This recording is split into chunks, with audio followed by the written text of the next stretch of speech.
ছাত্র রাজু ভাই সহ উপস্থিত সকলকে না ঠিক আছে সম্মানিত নেতৃবৃন্দ, এখন সর্বপ্রথম সভাপতির অনুমতিক্রমে মিলাদ ও দোয়া মাহফিল দোয়া পরিচালনা করবেন কৃষক দলের সদস্য সচিব শাকিল। সংক্ষেপে একটু পিছনে তো ভাই, এগুলো একটু পিছনে। এই ভাই মোবাইল সামনে ধরবেন, একটু পিছনে একটু পিছনে ভাই, জায়গাগুলো একটু উষার করে তো ভাই।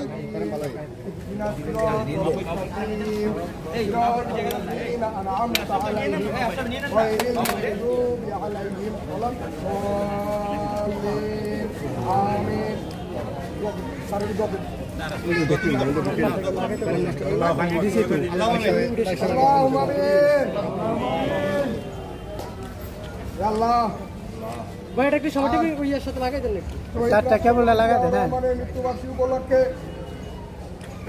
শাহাদত বার্ষিকী উপলক্ষে স্বেচ্ছাসেবক দল ঢাকা মহানগর উত্তরের সিনিয়র সভাপতি লিটন মাহমুদ বাবু ভাইয়ের আত্মদায়নে সাবেক জনতার কমিশনারের আত্মদায়নে আল্লাহ আজকে এই অনুষ্ঠান মাহফিল কবুল করে নিন, আমিন।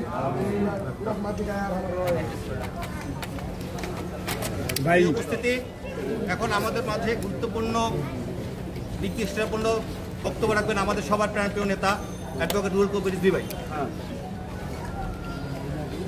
মাইক নাই ভাই, মাইক নাই, মাইক নাই, মাইক নাই, মাইক নাই, এমনি একটু জোরে বলুন, একটু জোরে বলতে। এই এলাকাবাসী আমরা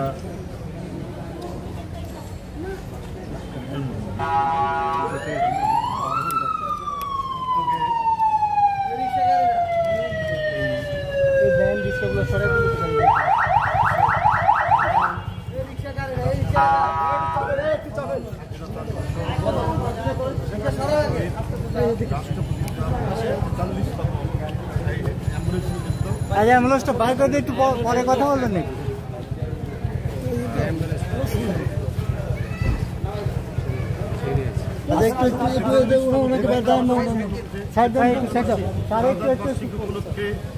এই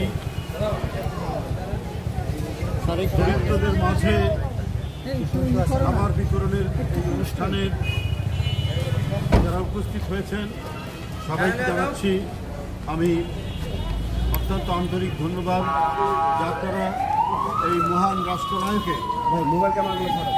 শাহাদাত বার্ষিকী উপলক্ষে 29 নম্বর ওয়ার্ডের বিএনপির নেতাকর্মী এলাকাবাসী এই অনুষ্ঠানের আয়োজন করেছেন। আমি তাদেরকে ধন্যবাদ জানাচ্ছি। আমরা একটা প্রতিকূল পরিবেশের মধ্যে দিয়ে এই দেশে বসবাস করছি। ভিন্ন মত, বিরোধী দলের কথা বলা এখানে খুব বিপজ্জনক।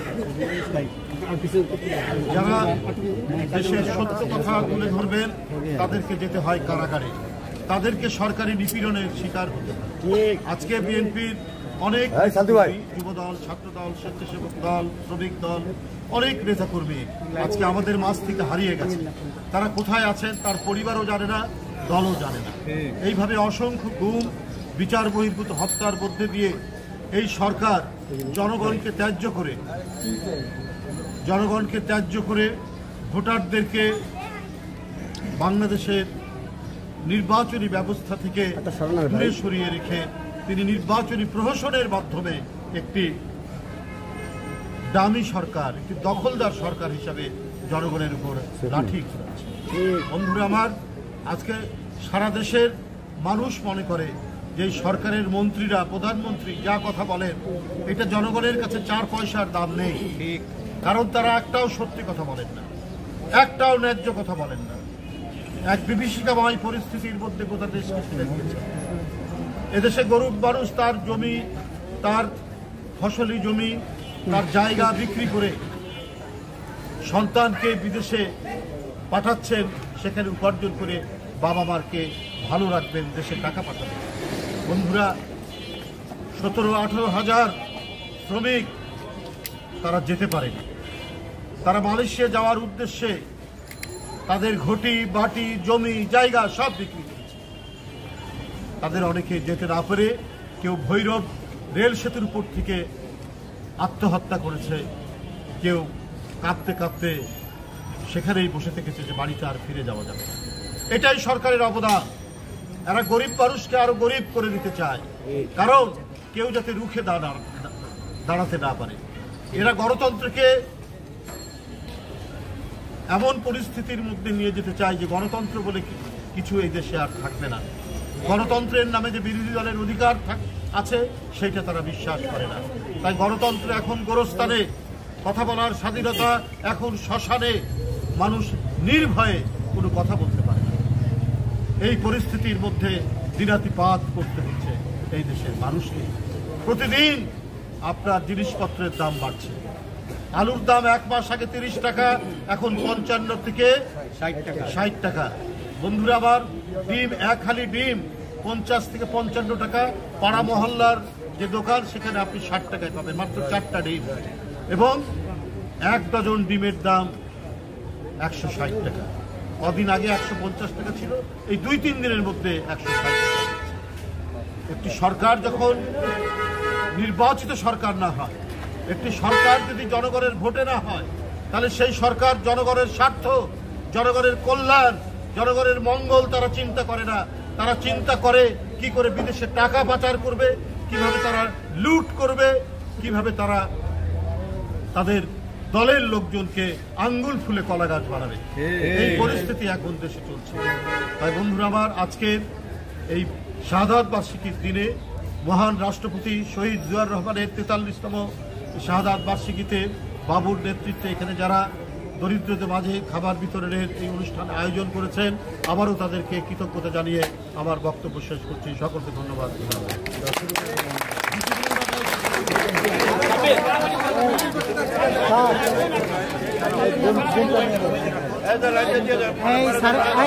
স্যার আগে খাবার হাতে দেন, এই দিক থেকে আনেন, এই দিক থেকে দেবেন।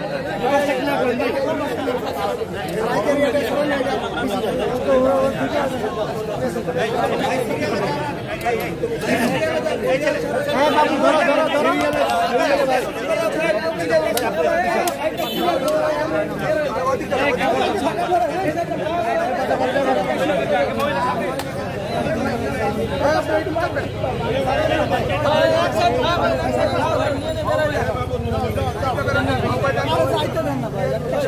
এই